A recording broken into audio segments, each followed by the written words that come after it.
You drink it every morning. You're maybe drinking it right now, but 500 years ago, the most powerful men in the world were absolutely terrified of it. A sultan ordered people executed for drinking it. A king sent spies to catch people having a cup. And the Pope, the Pope, was pressured to declare it the drink of the devil himself. This is the story of coffee and how a bean almost got banned out of existence. To understand why the world lost its mind over coffee, we have to go back to where it all started. Ethiopia, around the year 850. According to legend, and we love a good legend, there was a goat herder named Kaldi. One afternoon, he noticed something quite strange. His goats were dancing, jumping, running in circles. Completely wired, he traced them to a wild shrub covered in bright red berries. The goats had been eating them, so Kaldi, being a curious man with questionable judgment, decided to eat some too. And then he started dancing as well. He brought the berries to a nearby monastery. The monk took one look at them and did the most monk thing possible. He threw them straight into the fire. That's devil's work.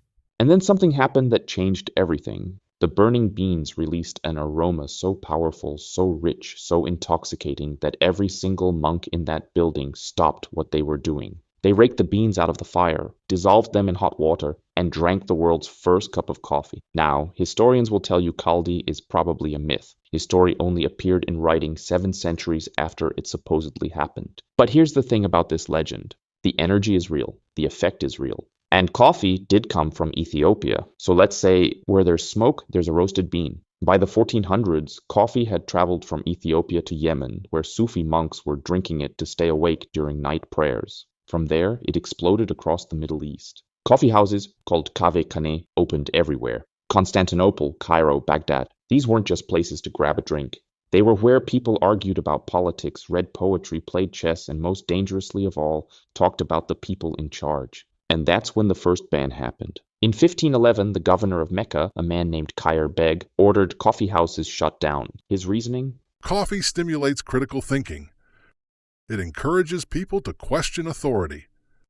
That's a real concern from a real official. He was eventually overruled by the Sultan in Cairo, who loved coffee. But the pattern was set. Now jump forward to the Ottoman Empire, 1633. Sultan Murad Saif had a problem. His janissaries, elite soldiers, had been assassinating members of his family. And can you imagine, where did they gather to plan those assassinations? Yeah, coffee houses. So Murad banned coffee, banned tobacco, banned alcohol. And then he did something extraordinary. He disguised himself as a commoner, walked the streets of Constantinople at night, and personally hunted down anyone he caught drinking coffee. He was beheading coffee drinkers with a 100-pound broadsword. They say he beheaded offenders on the spot, still with the cup in their hand. People kept drinking anyway, because that's what coffee does to you. It makes you brave enough to do stupid things. Now let's cross to England. By the mid-1600s, London had coffee houses everywhere, and they had a nickname, penny universities. Because for 1 penny, the cost of a cup, any man, regardless of rank or class, could sit down, drink, and have the same conversation as a lord.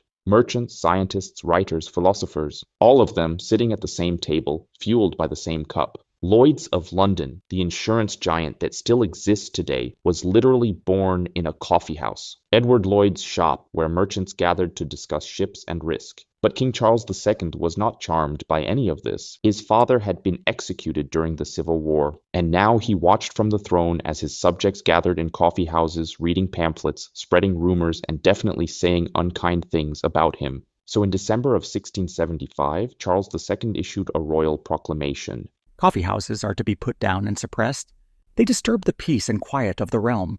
The real reason? He'd sent spies into the coffee houses, and what they reported back terrified him. People were plotting, people were organizing, people were talking. The ban was supposed to start January 10th, 1676. It lasted very long, 11 days. The public outcry was so intense from the people, from merchants, even from his own ministers, that Charles II quietly backed down. He tried to ban an idea, and ideas, it turns out, don't respond well to proclamations. Now, the Pope. This is the moment the title promised you, so let's get into it. By the late 1500s, coffee had arrived in Italy through Venice, the great trading gateway between Europe and the East, and the church was uneasy. Coffee came from Muslim lands. It was dark, bitter, and addictive. It made people strange and alert, and it was spreading fast. Some of the Pope's advisors had a name for it. The bitter invention of Satan.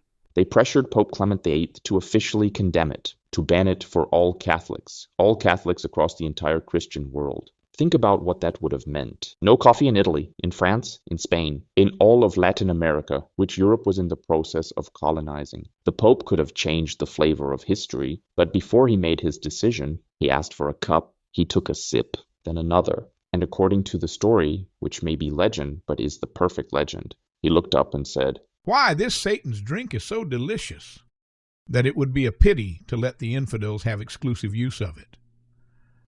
We should cheat the devil by baptizing it."